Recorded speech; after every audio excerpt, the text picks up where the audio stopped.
নমস্কার বন্ধুরা, লবঙ্গ ফুলের আরও একটি নতুন ভিডিওতে আপনাদের আমি স্বাগত জানাই। আজ আপনাদের সাথে যে চিকেন কষার রেসিপিটা আমি শেয়ার করব, এটা আপনারা ভাত রুটি যে কোনো কিছুর সাথে খেতে পারবেন এবং কথা দিয়ে বলতে পারি থালা একদম চেটেপুটে পরিষ্কার হয়ে যাবে।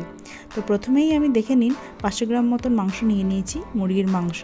এরপরে আমি কড়াইয়ে তেল দিয়ে দিয়েছি, সর্ষের তেল, এবং সেখানে আমি চিকেনগুলোকে ভালোভাবে ভেজে নেব।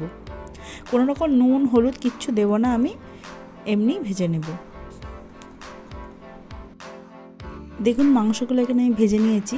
এরপরে ওই তেলের মধ্যেই আমি 2টো এলাচ, একটু দারচিনি ও একটা শুকনো লঙ্কা আর তেজপাতা ফোড়ন দিয়ে দেবো। এরপর তার মধ্যে কেটে রাখা পেঁয়াজগুলো আমি দিয়ে দেবো এবং পেঁয়াজগুলো ভাজতে থাকবো। পেঁয়াজে ভাজা না হওয়া অবধি কোনো রকম নুন দেবো না আমি।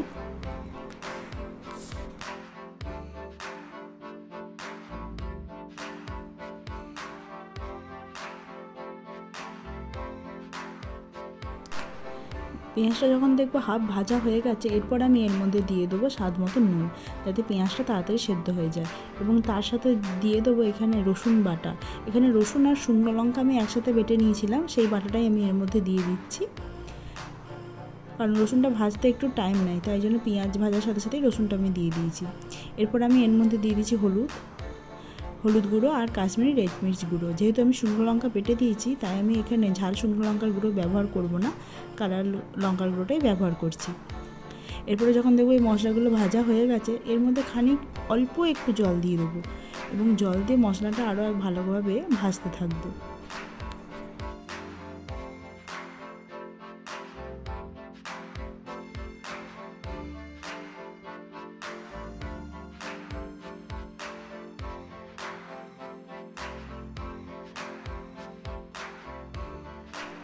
এরপরে যখন দেখবো মশলাটা আমার ভালোভাবে ভাজা হয়ে গেছে, এরপর আমি বেটে রাখা আদাটা দিয়ে দেবো এবং আদাটা দিয়ে ভালোভাবে নাড়তে থাকবো যতক্ষণ না আদাটা ভাজা হয়ে যাচ্ছে।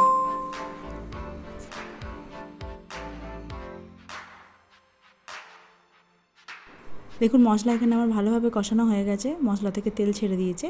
এরপরে ভেজে রাখা চিকেনগুলো আমি এর মধ্যে দিয়ে দিচ্ছি এবং মাংসটা দিয়ে ভালোভাবে এটা কষতে থাকবো।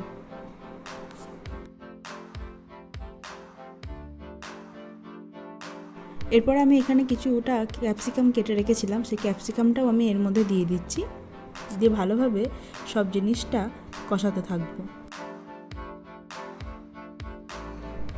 এভাবে চিকেন কষা বাড়িতে একবার রান্না করে দেখবেন, ছোট থেকে বড় সবাই একদম পাত চেটে পুটে খাবে।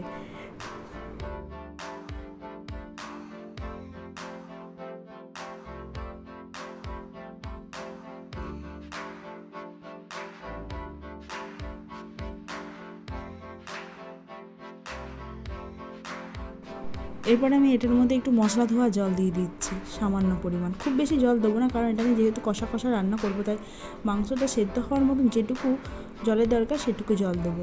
এদিকে আমি একটা পাত্রে কিছুটা টক দই ফেটিয়ে নিয়েছিলাম জল দিয়ে, কারণ টক দইটা ফেটিয়ে না নিয়ে দিলে টক দইটা কেটে যায় এবং কেটে গেলে মাংসের স্বাদটা ভালো আসে না, তাই টক দইটা যখনই দেবেন আপনারা জল দিয়ে ফেটিয়ে দেবেন। এবারে যতক্ষণ এই জলটা মরছে ততক্ষণ আমি এটাকে ভালোভাবে কষাতে থাকবো।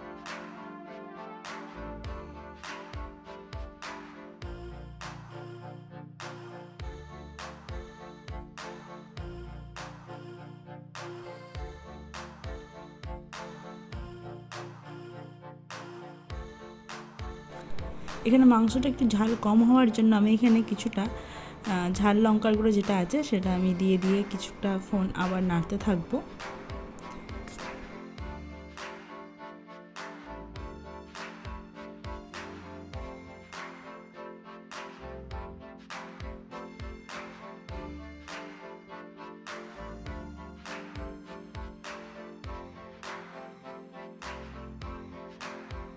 এবার মাংসটা ভালোভাবে কষানো হয়ে গেলে এরপর আমি সামান্য পরিমাণে একটু চিনি এর মধ্যে স্বাদটা ব্যালেন্সের জন্য দিয়ে দেবো। আর চিনিটা সবসময় ঝাল দেওয়ার পর দিলে মাংসের মধ্যে যে ঝালটা আছে সেই ঝালটা খুব ভালোভাবে ফিল করা যায়। আপনারা এরকমভাবে একবার চিনিটা দিয়ে দেখবেন মাংসের ঝালটা আরও ভালোভাবে মুখের মধ্যে স্বাদ হিসেবে লাগবে।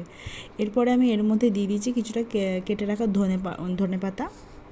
এরপরে ভালোভাবে এগুলো আমি সব একসাথে মিশিয়ে নেব এবং মিশিয়ে নিয়ে 1 থেকে 2 মিনিট নাড়াচাড়া করে আমি এটাকে নামিয়ে নেবো। এর বেশি আর নাড়াচাড়া করার দরকার নেই, কারণ মাংস আমার অলরেডি সেদ্ধ হয়ে গেছে।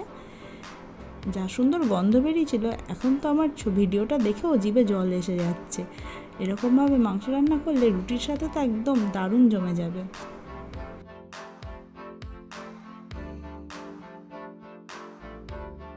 দেখুন আমার রেডি হয়ে গেছে গরম গরম চিকেন কষা।